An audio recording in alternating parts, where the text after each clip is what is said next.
it is a spectrum. It is not all men are this way and all women are that way. That is not a reality, but there's a spectrum. Some people are more emotionally connected. Some people are more physically connected. There's a spectrum.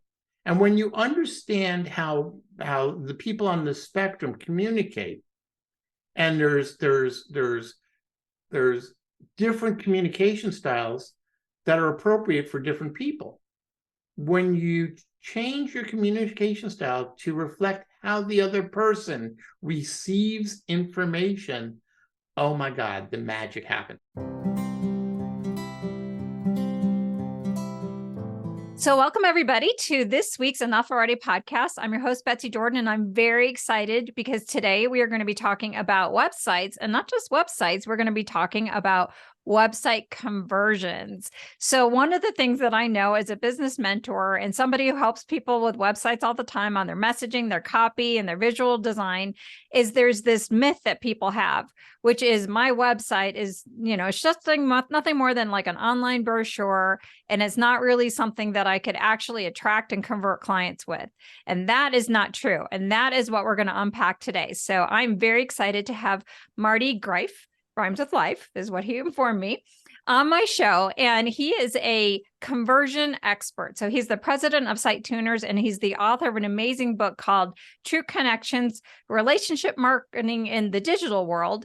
And I had met Marty, I think like a couple weeks ago or so. I was on a webinar that he did, and he was amazing. So he just showed all of these teeny tiny little tweaks to a landing page and how he was able to take that and dramatically transform a client's results. And I'm like, okay, I've got to get this guy on the show. And he's one of the kindest business experts I've ever met. And I want him to have the show for you as consultants and coaches, because we need to bust that myth. You can attract clients 24/7 on your websites. And so he is there to help us. Now, if you are completely clueless and you're like, all right, Betsy, that's cool that you're talking about conversion, I don't even know where to start, head on over to my website at www.betsydordyns.com/downloads. There you'll find a bunch of freebies on that page, and you will see my website blueprint and a blueprint that you can use to get started on writing website copy. But if you want your website to convert, you will love this episode with Marty. So without further ado, welcome to the show, Marty. Well, thank you, Betsy. After that introduction, I could just say, go to Betsy's site and look at how she writes, because as you and I talked about this, your messaging was perfect. So folks, Betsy asked me to take a look at her website, and we jokingly call this the ugly baby review. And you might go, what? So we sit and we talk to somebody about their website. We point out all the things that are wrong on it. And we call it the ugly baby review because nobody likes to be told that their baby is ugly. I mean, the joke is we all know there's ugly babies. I mean, that's where ugly people come from. No, it's just rude. So, but that's great.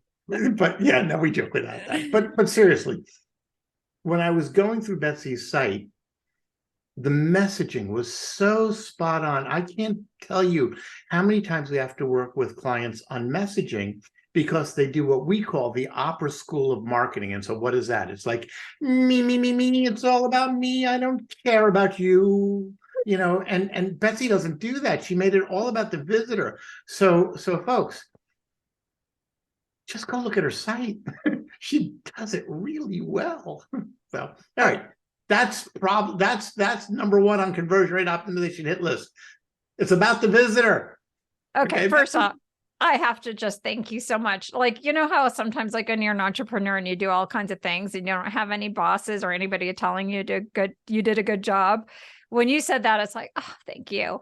But I implemented a couple of things that you suggested already, little tweaks. So I changed like at the top bar where I changed it to free strategic clarity coaching call or free strategic call. And I changed another page. So I've implemented a couple things already, and I've already got a couple new people. So thank you to that. And that's why you're here today. But I would love to back up and talk a little bit about your background. Like, how did you go? I know you started off in marketing, but how did you become like this conversion expert? Like, where did your philosophy come from? Sure. Well, the philosophy comes from places that are kind of unexpected. The philosophy comes from, I would say, three things that have happened in my life. I was director of product marketing for a software company. I had just started with them. I reported to the VP of marketing, and within a month he quit. And I wound up reporting directly to Richard, who was the chairman of the board. And Richard, at the time, I thought, oh my God, he and I have nothing in common. He is like this old dinosaur. Because at the time I was 30, and this is 30 something years ago, and he was in his 50s. And I thought, oh my God, he just doesn't get it. In hindsight, maybe he wasn't so old. But anyway. No, he wasn't old. No. Well, at the time it felt, yeah, I know. I know. Yeah, that's funny. But yeah, it's funny how that those extra years changes your perspective, right? I know, right? Like 50, so young. Yeah. So, yeah, I literally was 31, and one day there's a knock at my door, and this guy comes in. He says, "Hi, my name is Phil Sanborn, and I'm here to help you with your communication problem." And I looked at him and I went, "What communication problem?" He says, well, Dick, well, Richard actually went by Dick. He says, Dick says, the two of you are not communicating, so obviously we have to help you on your communication problem. And I went, okay. He said, so we're going to spend 2 hours every Tuesday for as long as it takes to improve your communication problem. And I will tell you that I learned later on that they were paying him $250 an hour, and this is 30-something years ago. That's a lot of money. So obviously Dick saw some value in me, and he wanted to invest in me. But the first week comes, and I'm working with Phil, and then the second week came, and I'm working with Phil, and we're improving things. And on the fourth week, I said to him, I says, you know what, Phil? I said, I guess I do have a communication problem, because if Dick and I are not communicating, he's really not going to change. So it's really up to me to learn to communicate better with him. And he stopped dead in his tracks. And he said, Marty, most people never get there in their lives, and you got there in a month. He said, you should be really, really proud of yourself. And so he said, let me just rephrase what you said. And I'm going to say to all the audience, forgive me, this is direct quote, right, from Phil. I will never forget this. He said, Marty, you may think this is all a pile of shit. He said, but you are in Dick's shit, and you're playing in his pile. And someday you may have your own pile, but right now you're in Dick's shit. And I just laughed, and he laughed. And we spent the next 5 months working on improving my communication skills. And it was all about the recipient. And so as a manager and as a marketer, I realized by focusing on the messaging and the communication on the audience, it had a massive impact. So that was the first thing that happened. Fair enough? That's really powerful. And I think that there's a couple things that my listeners are going to appreciate is that aha, I think from my consultant and coaching business owners, they're going to look at it and say, yeah, that is a really good aha. That's great. But even more so, you really validated the power of what we do as consultants and coaches, that not only did somebody come in and get brought in to help you with communication with Dick, that you were able to create just such a lifelong transformation. And I think that's really powerful and really validating for my audience. So thank you for sharing that story. So that was thing one. What's the other ones? Well, but I just back to thing one just for a second. We're going to talk about the others, but it never occurred to me. But yeah, Phil was absolutely a coach. That's what he did for a living. He coached mostly CEOs of C-suite, and I wasn't, but they paid for me to go through his coaching anyway, and it really did change my life. Without Phil's mentorship and coaching, I never would have achieved half of what I did. So you know what? And I never thought about that before, but you are absolutely right. That is the power of coaching and mentorship, right? So, wow, another aha moment, right? Well, and what's kind of cool too is that we can continue on when you talk about putting the person in the spotlight. Phil didn't go in there and say, let me tell you about my 5-step methodology of how we're going to do it. We're going to work on your communication skills. It was still about you. He didn't do the me when he was working with you. He did the you, created that transformation, led to that aha. And now we're back full circle where now you're on my show and you're going to be helping the future Phils be able to be more effective in landing people like you. Yeah, perfect. And I'll go a step further. Phil had such a dramatic impact on my life that even after I left that company years later, I stayed in touch with Phil, and I worked with Phil on other things. I loved Phil. All right. And so anyway, just as an aside. All right. Number 2, and everybody on the call should have read this book already. And if you didn't read this book, I'm going to say this. Shame on you. Okay. It is How to Win Friends and Influence People by Dale Carnegie. And I read that book twice a year, just like you're supposed to. And that book was also life-changing. And it helped me, again, with communicating with people. And the premise of the book is, and this is going to sound familiar, it's all about them. People are in their own little worlds. And if you focus on them, guess what? Good things happen. And that book, while it is so old that Dale Carnegie wrote it when dinosaurs walked the earth, the valuable insights in that book are still valid today. So I would strongly urge you to do that. And so I wrote a book, as you mentioned, True Connections, and that is really my way of taking what I learned from Phil and from Dale Carnegie and from one other source in a minute we're going to talk about, and applying it to digital marketing. Because the world may have changed. We may have cell phones that look like a Star Trek communicator, and we might have iPads that look like the things, again, in Star Trek. All of these things that were science fiction exist. The world may have changed, but you know what? People haven't. So go read the book. I'm begging you. I love that principle. Like, so first off, I love the fact that you're bringing an oldie but a goodie, book that's back to the forefront, because there are timeless principles. Like, I like what you're saying is that people may feel like overwhelmed. Like, how do I bust this algorithm? How do I figure out how my posts could show up on LinkedIn more? And how do I get organic search and all of that stuff? And it seems like just because the mechanisms of like digital marketing is new, marketing itself, the field may evolve, but people aren't evolving from that standpoint. We are who we are. And so the best way to win, no matter how marketing evolves, like maybe, with AI and everything else, it still goes back down to the relationship, and that we're relationship people, and people, you talk a lot about in your book about people are fundamentally selfish. Oh, yeah. And I'm wondering like how that all fits in with what you're saying here is that, this is the way we are just as humans. Well, it really comes down to, and this ties into the third book also, but we are literally animals. I mean, 50,000 years ago, our ancestors lived in caves, and they sat around the fire, and they were worried about, safety and security and food and shelter. And we still have those basic needs. Unfortunately, those needs are not met everywhere in the world still.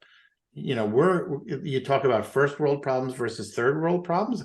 I'm sorry, that still exists. But for now, let's talk about, basic human needs. And let's talk about being hungry and thirsty. When you're hungry, you don't eat all the food until it's all gone, or until you've satisfied your hunger completely. You eat until thirst is more important than hunger, and then you start to drink a little. And when your thirst is quenched, not maybe completely, but now you're a little hungry, you go back to eating. And we've all been in the experience where we're eating and drinking, and then we're a little tired. So the tiredness and sleep is more important than eating or drinking. So we only need to satisfy all of these basic needs to a certain level. And we've all done this. Why? We're animals. This is how we're programmed. These are just basic instincts.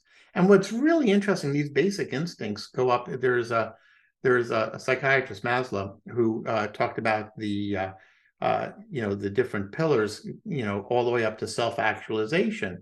And at the top, we're self-actualization, where you are looking at people who give to charity or are sacrificing their life. Well, those are all still animal instincts.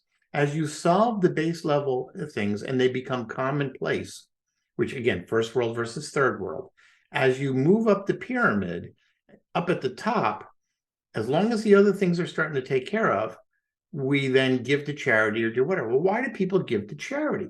And this, again, not meaning to insult anybody on the call, but the reason people give to charity is because they're either assuaging some guilt they have, or it makes them feel really good. It's all about them. It's all about the endorphins that go through their system, because we're animals. I keep saying this, and we are. Everything we do is based on that. And when you understand those principles, which again are in my book also, that's where you start to realize that when you understand other people, human behavior, and what they need as somebody who is potentially a coach trying to attract new business, your website and your messaging all has to be focused on them, solve their problems, because people in general are selfish. Now, the third pillar, the third book, Betsy, which you're alluding to, is by Beverly D'Angelis. She's got her PhD, and it's What Women Want Men to Know. And this is about 25 years ago that I read this book. And I remember reading this book, and it's a big book. And I read the book, and I'm in the first 70 pages of the book. And so before I say this next thing, all of you need to listen to the next 5 minutes. Don't get insulted by what I'm about to say. This is one of those triggering events. I'm just letting you know in advance, okay? All right, first 70 pages. And I'm reading it, and I went, oh my God, women cannot possibly be this dysfunctional, right? And I went and I talked to some of the women that were in the company. I said, do you do this? And do you? And they go, oh yeah, we do this. I'm like, are you kidding me? And they're like, no, this is how we think. This is how we act. And I went back to the book and I continued reading. And I went, oh my God, men can't possibly be this dysfunctional. But we are. So here's the thing. We're actually all dysfunctional. And men and women, and it is a spectrum. It is not all men are this way and all women are that way. That is not a reality. But there's a spectrum. Some people are more emotionally connected. Some people are more physically connected. There's a spectrum. And when you understand how the people on the spectrum communicate, and there's different communication styles that are appropriate for different people. When you change your communication style to reflect how the other person receives information, oh my God, the magic happens. I will tell you, when I read that book, it made me a better husband, a better parent, a better employee, a better employer, okay? I was a better friend. Hell, it even improved my love life, and we're not going to talk about that today. But my point being is, when you truly understand communication, it is life-changing. And so all of these things that are marketing-oriented and conversion-oriented are really boiled down to the principle that it's about the other person. It's about your website visitor. It's about your client. It's not about you. And that's the basis for, I think, any success I've had. I love that you took all of these learnings and you just apply it everywhere in your life. Like, I think that that's one of the things that I think is really cool. Like, when you're growing in one area, that it grows in another area. So if you make the client the hero, one of the things that somebody might be listening is like, well, Marty, what I do is I could help any company. I could help anybody who needs a coach, anybody who needs a consultant. What would you say to that person? Because, I think, as a messaging person, I find it really, you can't come up with messages that get into that person's heart and mind. Like, if you're talking to everybody, you're talking to nobody. But that's just me saying it. You're an expert who's been doing this. What would you say to someone who's struggling with that? Oh, well, I have to tell a story, Betsy. Okay. I love your stories. Yes, please. So I was the brand new VP of marketing for a software company. and we called the entire management team together. And we spent 2 days working on our messaging. And I had the whiteboard and I was writing this, that, and the other thing. And the president of the company kept saying, well, we do this, and so on. And at the end of 2 days, I turned to him and I said, so let me just net out what you've been saying for 2 days. We do all things for all people and we do it better than anybody else. Is that about right? And he went, yeah, that's right. I'm like, no, we cannot use that as our marketing message. But we spent 2 days and these people were all convinced that everything they said made complete and total sense. It was insane. So we wound up talking about, well, what do the clients look at us for? And it took 2 days to get them to go from the me focus to the you focus. Oh, it was painful. I still haven't recovered from that. So we turned it into who are our clients and who can we best serve? And yes, while we might be able to serve lots of people, why are we fighting to struggle to serve these 3 types of people or these 5 types of companies when really these 1 or 2 groups are so in my sweet spot that that's who we should be targeting? And it really comes down to, and this is for coaches and consultants, you matter too. And so, yeah, you can go get business anywhere potentially, but you really should be working with people where you enjoy it. And what are you going to enjoy? You're going to enjoy working with a certain type of person. You're going to enjoy that they have a certain kind of problem that you can help them with. And if you do that whatever that grouping is, that segmentation, you will be more fulfilled, which means you will provide more value for your clients, and it's a win-win.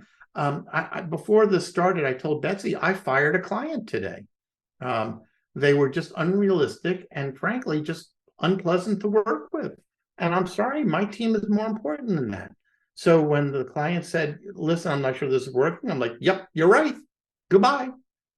It wasn't even a question. Yeah. Because if the team's not happy, they're not going to do good work for everybody, not just that one client. So it's the same thing for you guys. Niche it down to what works. And I like what you said too. It's not just about the person, but it's a problem. Like there's a lot of problems that consultants and coaches could have, but when I think about the problem I like to solve, I like working with people who are turning their previous career into their business because there's a certain set of problems, because I personally went through that nebulous transition. But where my superpowers are is what you mentioned, thank you, which was the messaging. And that's the problem I want to solve. I don't do everything that relates to a business. I'm not going to help people with Facebook ads. Just, maybe I could learn it, but that's not going to make me excited. There's a lot of things that I could do. And this is where I talk to my clients all the time is like, there's your shit to ought to business. And then there's the one that you really want. And the one that you really want really does have a person that has a particular problem that you are motivated to solve. And that makes it easier to even convert people. But how does that translate to somebody writing copy online? Because they might say, well, that's good messaging, value proposition stuff, Betsy. But what about, what does this have to do with my website? Why do I have to be clear? Why do I have to be clear? Oh my God. They might wonder that. Okay. So again, at the end of the day, it's about communication. If you aren't clear and make it easily digestible for the people visiting your website or reading your marketing material, and they have to think and try to figure out what it is you do, you're probably not going to get them as a client. Think of it this way. Before somebody reads your marketing materials or your website or whatever you're doing, you have no idea what kind of mood they're in. They might have, before they come to your website, they might have had a fight with their spouse. The dog might have peed on the rug. One of the kids did something that just makes them want to bang their head against the wall. You have no idea how much patience they have. And every time you're not clear and your messaging isn't clear and they have to read and figure it out, you're providing a cognitive load or creating cognitive friction, and you're frustrating them. And what happens when you frustrate people? They go away. Don't let your visitors go away.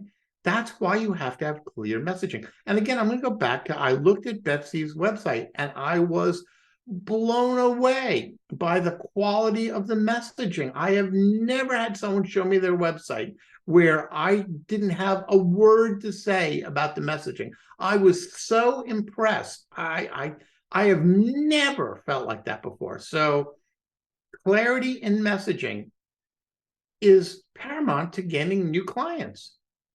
There's no other way. I could say that a dozen other ways, I suppose. But at the end of the day, the message is the same. Make it easy for people to understand what you do and what value you bring to them. It's that simple. So somebody might be saying, well, but Marty, I get my clients through referrals. Like they already know me. They're just checking on my website to just see if I'm legitimate. Will the clarity of their messaging and the conversion techniques that you're suggesting have any impact for that particular person? Absolutely. Because if they're looking at your website and it's supporting your sales cycle, what happens is if your website looks like Who Did It and Ran, or is making them go, ew, I'm not really sure this is what we need, or they're just uncomfortable in some way, shape, or form, they're never going to tell you. They're just going to go away. So that's like the sneaky thing is like you get accidentally ghosted, and it could be that it's like, ooh, I can't show anybody this website, or it's not speaking to me, or it's like, it's just, me over there, but it's like, where am I? Exactly right. You mentioned in your book, like there's 3 things that that visitors ask themselves, like when they want to visit your website. What are those 3 questions that they're asking themselves to feel like that, is it, am I in the right place? Or like, what are these questions that they're asking, and how do you answer them in a way that somebody feels like, oh yes, they answered it really well and I like them?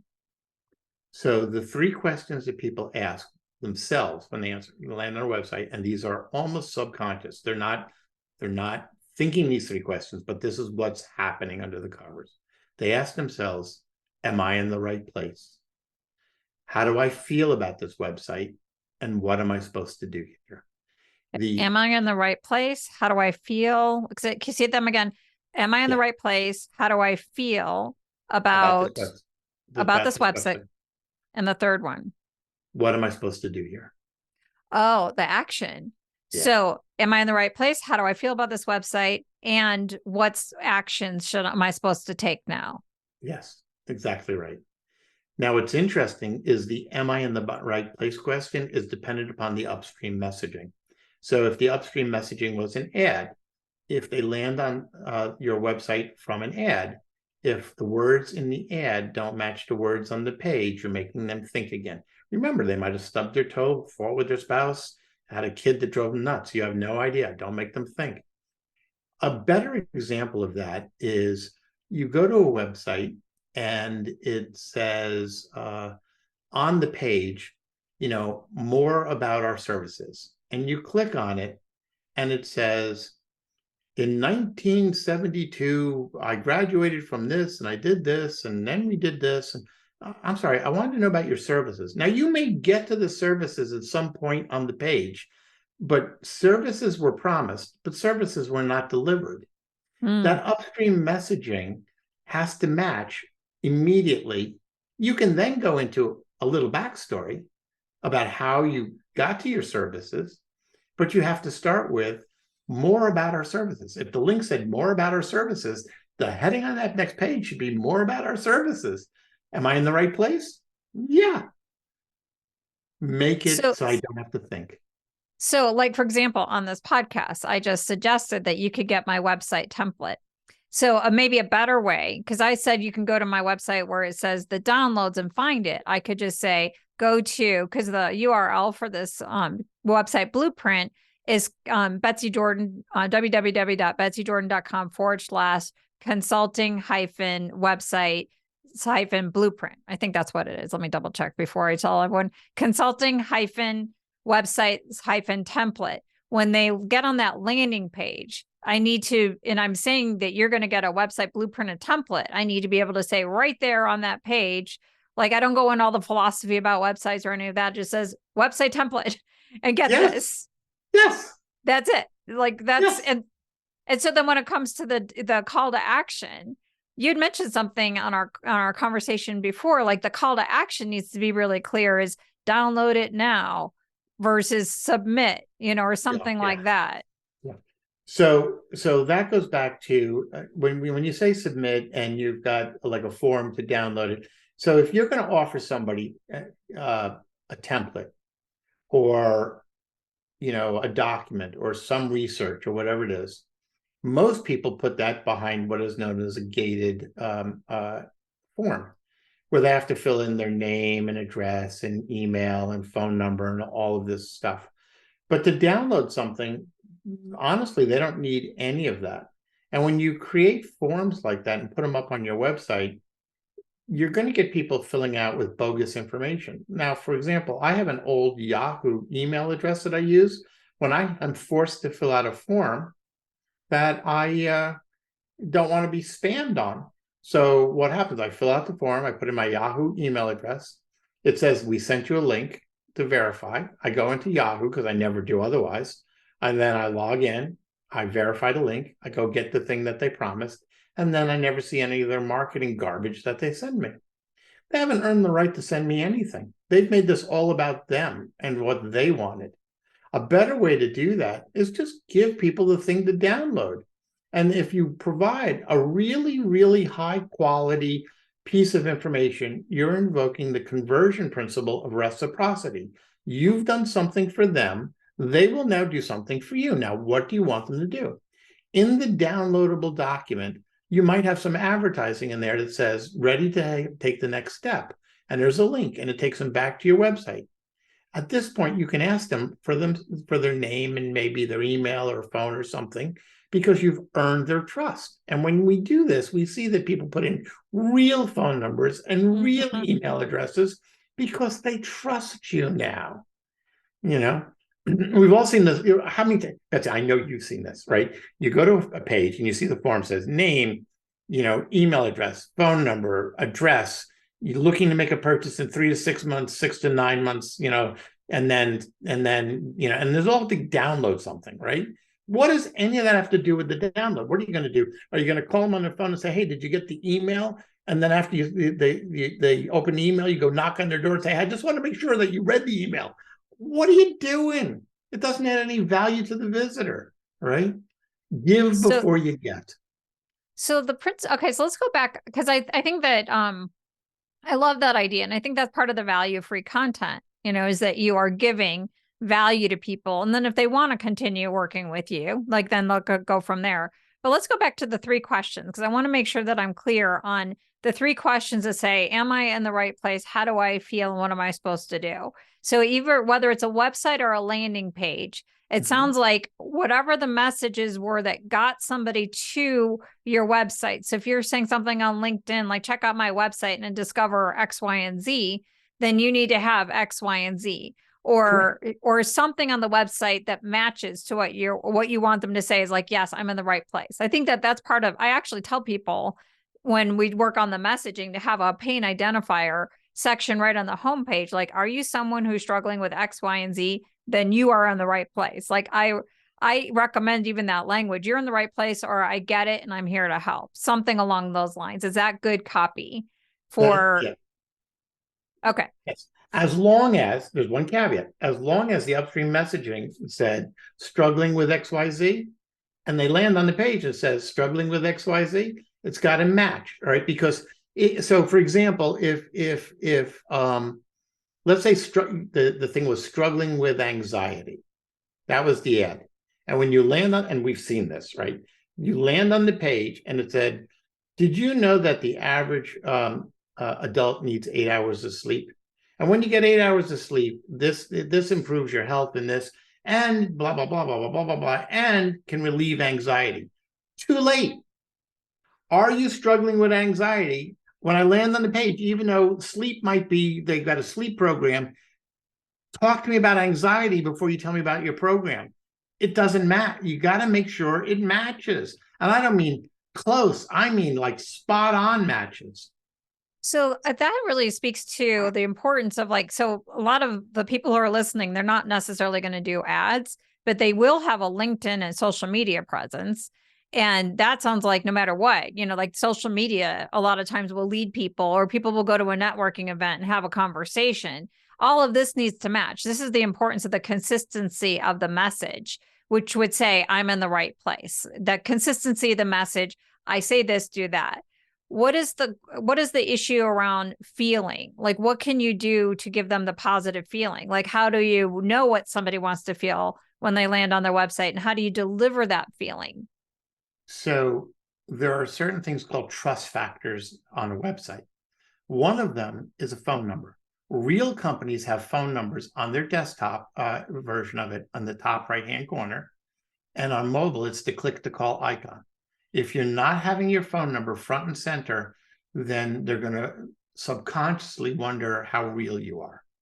And Oh, then, wait, hold on. I need to clarify that one, because it's not about the phone number. The feeling is, I want to feel like safe, like this is a real yes, person. yes, Safety is a feeling. And the way I feel safe is things that establish the credibility aspect, like a phone number. And I think you mentioned too, um, like social proof kind of things, like yes, logos, icons of people that you worked with. That yep, makes me feel safe. So it's not yes, about being credible. It's not about the credibility. The credibility is about making someone feel safe. That's a really important point for consultants and coaches, because we feel like we need to establish our credibility. So we're going to give a whole list of our credentials. But what we're really trying to do is make someone feel safe, that I'm somebody who delivers, I'm legit, and I deliver on what I say. yeah, absolutely. And the way you do that is with phone numbers, testimonials, reviews, and trust statements like join dozens of coaching clients who have changed their life. That's a trust statement. Join hundreds of, join whatever, right? Reviews, testimonials, all of those are trust statements, and you want to just mix them up a little bit. Because if instead you do what I see on coaching sites where it says, hi, I'm Marty the Magnificent, and I've got my PhD in this and 20 years of experience this, and I've got my dissertation on this. And it's like, oh, shut up already. Nobody cares. Okay. Mm-hmm. I mean, they do, but they don't. What they really want to know is, you know, you know, struggling with anxiety. So was I. And so were the dozens of clients that I've helped. Here's how. Yes.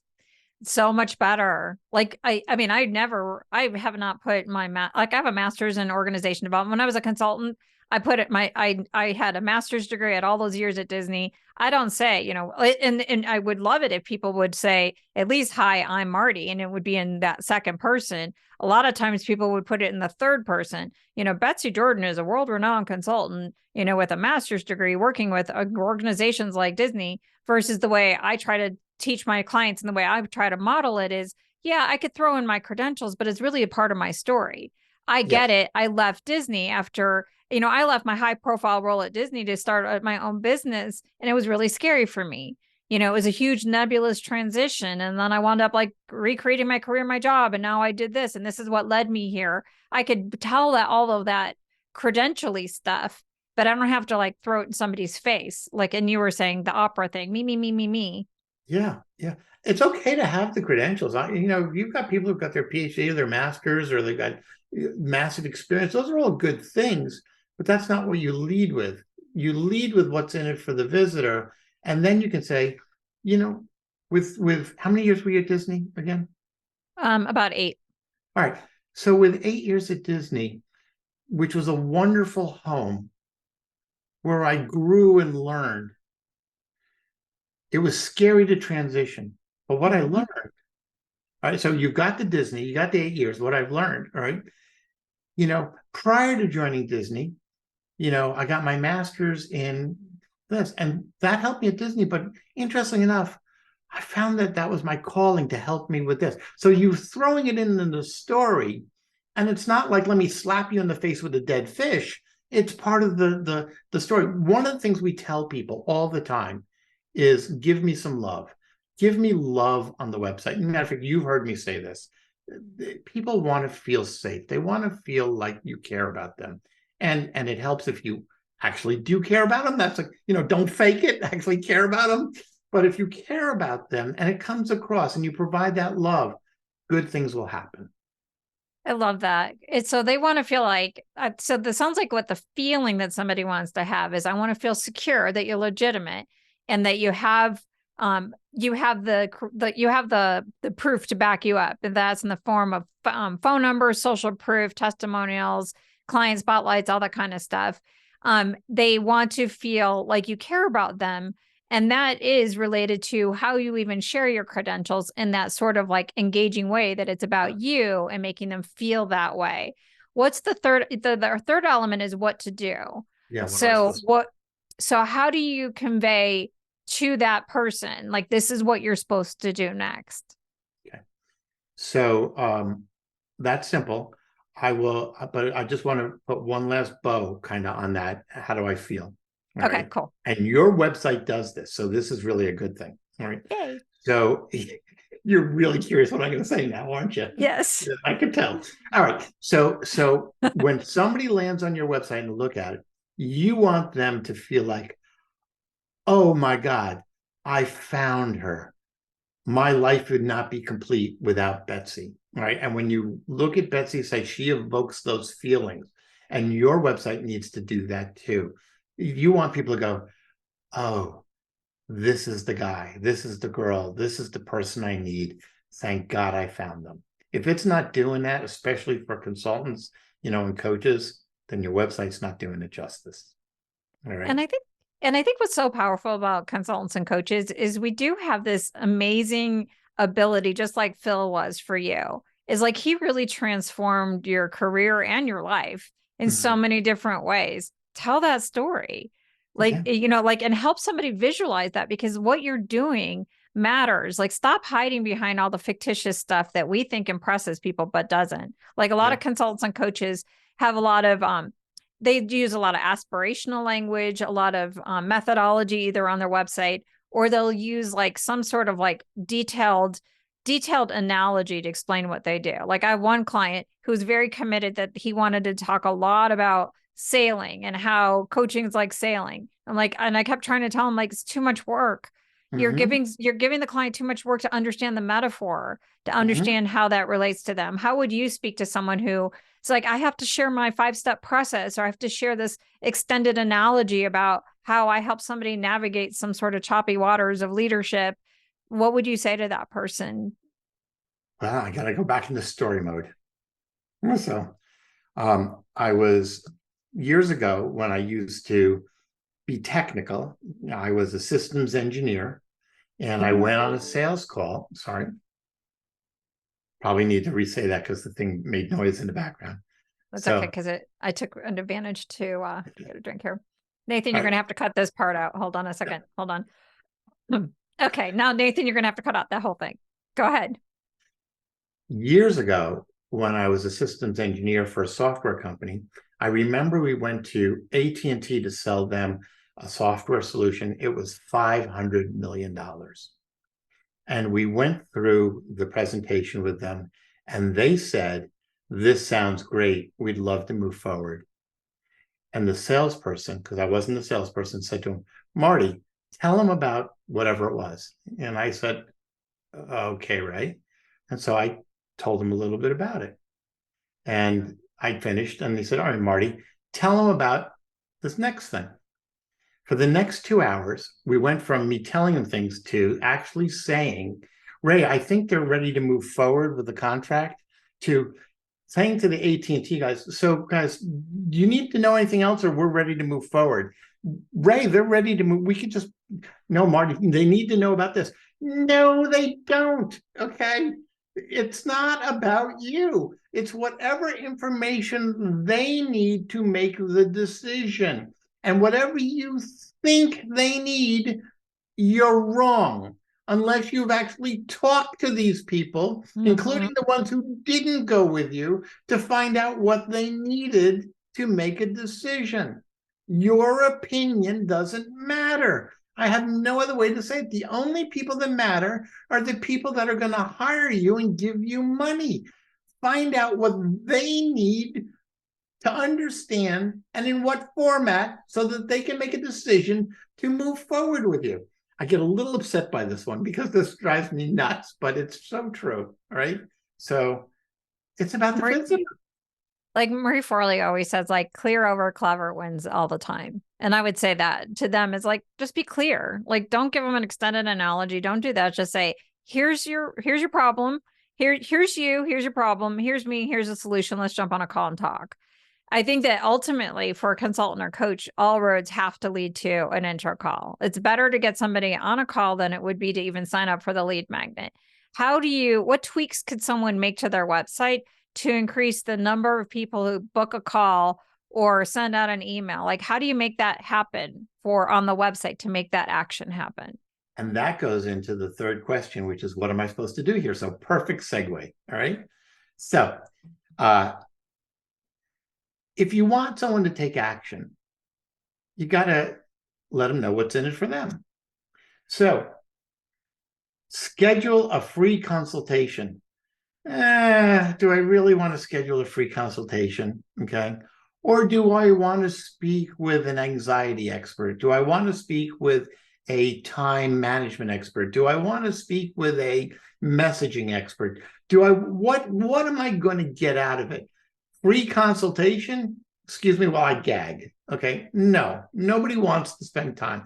But what are they going to get out of it? And on next to the free consultation button where they're going to schedule it, tell me what I'm going to get. In 30 minutes or less, we'll identify point A, point B, point C, point 3. Schedule, speak with the expert, schedule your time with an expert. And those things that they're going to get, make those check boxes, not bullet points, because check boxes are good things. Oh, that's a good thing. It's got a check next to it. I know this sounds a little silly, but we've tested it. It works. So make even the call about them and what they're going to get out of it. On our website, we have speak with a conversion expert. And when they go to click on it, it says in 30 minutes or less, we're going to do this, this, this, and this, and this. And we make it really clear what they get out of it. And we don't even sell on those calls. We just actually just provide value and help them. And people go, oh my God, if that was free, what do we get if we pay you? Right? It works. I love that. Like, you shared that tip with me when we were on our call, and I had changed my schedule page because of that. And so I'd love to get your feedback, but I did that. And I think that is more powerful. So I changed it. Instead of saying book a call, I said at the top, the CTA is free strategic clarity coaching session. And then so if people want to check out like how I changed it, you can go look at betsydordan.com/contact, which is my old one. And then I did betsydordan.com/schedule. That's the new one. And what I did is I said, in 45 minutes, we're going to craft your purpose to profits roadmap or something like that. What to expect, speak with me. I put my name because I'm the one who they're going to talk to. And this is what you're going to get. I'm curious to see like what the conversion is going to be because I just changed it. But I do feel more proud to send people to that because I am more clear that it's a hugely valuable thing to jump on a call with me. It's not just like, I'm going to go and sell you, or it's not an intro call, or it's not it's that kind of thing. Did I do a good job based on what your feedback was? Yes. The only thing I would say is conversion rate optimization is about best practices, but it's also about measurement and testing. So like on a free call, the word free may or may not help you. And I don't know which would be better. And the only way to know that would be to, and I'm not saying you're charged for it. I'm just saying the word free. Sometimes the word free scares people. Sometimes it's necessary. And every audience is a little different. So that's the kind of thing where you would actually have to measure it to see what the difference is. And so, but in general, Betsy, what you said is absolutely the right direction. Absolutely the right direction. I love that though, because there is no perfect recipe. So when you're dealing with conversion, it's not like somebody like you could just say, I'm going to give you the magic formula that for sure will work. We're going to take these principles, we're going to apply them, see what the market does and see how it responds. And then you could change it. Like I know for sure when I changed my CTA button at the top of my website from let's chat, which was what I had for a while, to book a call, Mhm. it increased. I'll be curious to see if this increases. And if it doesn't, then I'll try something else. So it's Right. not like there's like this magical recipe that we all have to follow and it's going to be perfect. No, exactly right. And your website, actually, let me back up. It's not just your websites. Everything you do leaves a trail. Now, on the websites with analytics, it leaves a really nice trail that you can look and see. That's But true. even when And you sometimes you talk, don't like it. Like, oh well, I no. know, yeah, that's fair. That is fair. But just because you don't like something doesn't mean you can't learn from it. And Yeah, so that's true. the numbers are important. And so I'll give you another example. Conversions. Conversions aren't just on the website. But if you talk to 10 people and one of them signs up, you've got a 10% conversion rate, right? From lead to sale. And if you change how you talk to those 10 people and you wind up with 3 people, you went from 10% to 30%. Everything you do can be tracked and measured. And you just have to be intentional about what you do and look at how you're going to measure it. And you should be measuring your conversations. And when you have a conversation, you should be measuring not only did they sign up for whatever the next thing is, but did the conversation last 15 minutes or 45 minutes? Is this getting through them? Not getting through. When am I losing them? You want to track everything. And not be afraid to experiment because you'll never know what you're going to, jump on and say, oh yeah, this really worked. Yeah. So, okay, so let's talk about your book. Okay. Let's talk about the specifics. So you just are really good at saying, here's what people will get, and we're creating that match in the messaging. So Sure. tell the listeners where to find out about your book and what will they get when they purchase it. And why should these consultants and coaches, like, let me re-ask the question. Why should consultants and coaches buy your book? What are they going to get out of it? And where could they find out more? So they can certainly find out more. The book is on Amazon, so it's relatively easy to find. It's True Connections, Relationship Marketing in the Digital World. It's on our website in the About Us area under my name. Can And you so, give the URL, please? sure, for you, anything. As a Thank matter of fact, you. we might actually have a URL that you're going to laugh at this. This is something because I heard you doing this. Okay. If you type in sitetuners.com/book, it just takes you right to Amazon, Oh, to our nice. page on Amazon with our book. Perfect. Super easy. Yeah, we try to make it easy. Again, you don't want to add cognitive friction. Try to make it as easy as possible when you do anything. All right. So with that said, what's in the book? The book really is going to talk about focusing on the visitor. It really does take all the things that I learned from Phil, all the things that I learned from Dale Carnegie, all the things that I learned from Beverly DeAngelis, and all of the experience that I've had in creating marketing programs that actually turn into real clients. And so it probably gives away about 70% of what we do for a living. We're keeping the last 30% so people actually pay us. So, but 70% is still a pretty good number. And it really does teach you a little bit more about how to think about the visitor as opposed to what it is you think you're doing or should be doing. It's instead saying, let's focus on your visitor and let's answer the 3 questions. We talk about the 3 questions in the book. We talk about mobile versus desktop. We talk about user intent and aligning. Here, another thing that's key to this, and this is in the book. When you align 3 things, the user intent with the experience they have and your goals, in the middle of that 3-circle Venn diagram is where your money is. It's that simple. And that's in the book too. You know what I love about your book? I've been I'm spending some time in your book getting ready for this conversation, is for my audience of consultants and coaches, they're naturally relationship people. Relationship marketing is a good fit for us. And it's just a matter of like applying that. And that's what I love so much about even your whole idea of like relationship marketing in the digital world. Why is it that people who are good at relationship skills, like, why are we going to win in comparison to other people who are not? And how could somebody just do a few tweaks with their relationship skills to just get that much better with how they are doing digital marketing? Oh, absolutely. The joke I make is, and I speak in conferences all the time, and I've got this little shtick, I'll call it, where I basically say somebody comes to a website and they fill out a form, and it says, name, email address, and all that stuff we talked about before. Well, if you were in person, somebody, would you say to them, "Hi, what's your name? Do you live around here? How much money do you make? Okay, what's your phone number?" Would you do that? No, it's creepy.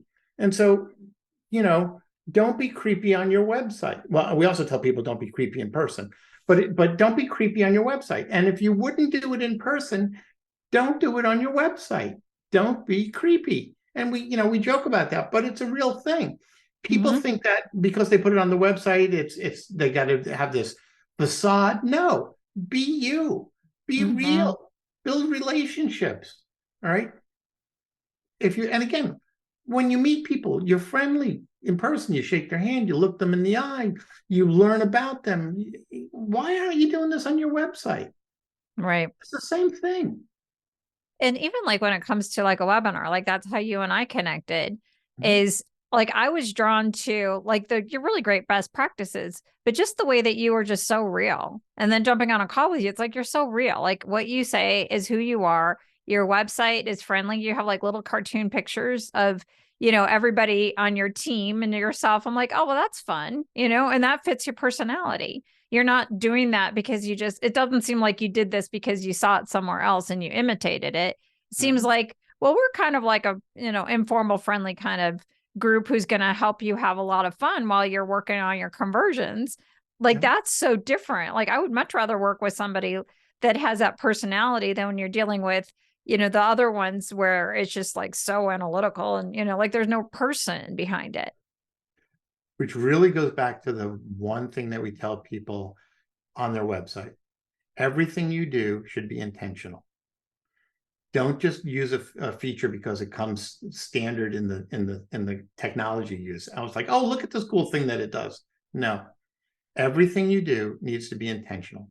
If you're intentional with people in person, be intentional on your website. It's the same exact principle. And I love that you just answered the question I was just about to ask you. So thank you so much, because I like to end with like, we talked about a lot of things and what's the number one thing, and you just gave that tip. The second wrap-up question I would love to ask you is there anything else that you would want to tell me or tell our audience about relationship marketing, about websites, about conversions, about anything else that you would want to share? And I'm just not asking you the right questions.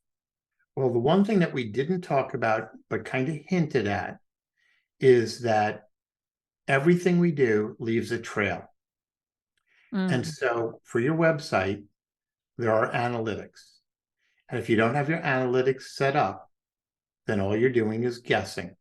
And if you're guessing, you can't be intentional. So everybody on the call, make sure that you have analytics. If you have a website, make sure you have analytics set up and that it's tracking correctly, because you will learn so much about what people are actually doing on your website, and it will inform not maybe just your website, but it might also change the way you speak with people. Wow. I love that. Like, be intentional on your website, be of service, use the analytics to track it.